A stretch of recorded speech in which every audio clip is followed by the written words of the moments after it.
अगर पेड़ के साथ चिपक गई नहीं तो ओके चाटत खोखला कर देनी पेड़ का दी एंड। दोस्तों अगर आपको एक्शन मूवी देखना पसंद है तो एक बार फिर से आप तैयार हो जाइए भोजपुरी की एक एक्शन से भरपूर फिल्म देखने के लिए। दरअसल एक्शन लेडी रानी चटर्जी, बॉलीवुड एक्टर शक्ति कपूर और गौरव झा की नई भोजपुरी फिल्म जिसका नाम है लेडी सिंघम, इसका ट्रेलर रिलीज कर दिया गया है।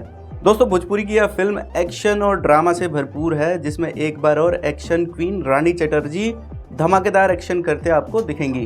दोस्तों इस फिल्म का trailer world wide records Bhojpuri के ऑफिशियल यूट्यूब चैनल पर अपलोड कर दिया गया है। इस फिल्म में स्टार कास्ट की बात करें तो इसमें बॉलीवुड एक्टर शक्ति कपूर आपको नेगेटिव रोल में नजर आएंगे। जिंदगी ने दिए बहुत से धोखे, इट्स ओके ओके ओके। उनके साथ गौरव झा और एक्शन क्वीन रानी चटर्जी भी आपको इस फिल्म में एक्शन करते दिखेंगी। दिलीप गुलाटी द्वारा निर्देशित इस फिल्म की कहानी बहुत ही ज़्यादा ज़बरदस्त है जिसमें एक्शन क्वीन रानी चटर्जी का रोल एक लेडी इंस्पेक्टर की है जो कि समाज में फैले बुराइयों को ख़त्म करने का काम कर रही हैं। वहीं शक्ति कपूर की धमाकेदार एक्टिंग आपको काफ़ी पसंद आने वाला है। तो दोस्तों अब बात करें इस फिल्म की रिलीज डेट की, तो इस फिल्म का रिलीज डेट अभी सामने नहीं आया है। जैसे ही इस फिल्म के बारे में और जानकारी मिलेगी हम आपको ज़रूर बताएंगे।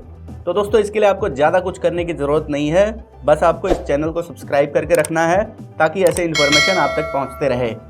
दोस्तों आज के लिए बस इतना ही, हम फिर मिलेंगे एक नए वीडियो में, तब तक के लिए बाय बाय। हमार भोजपुरी में एगो कहावत था कि जब बाप होकले ना वो बापे होकला।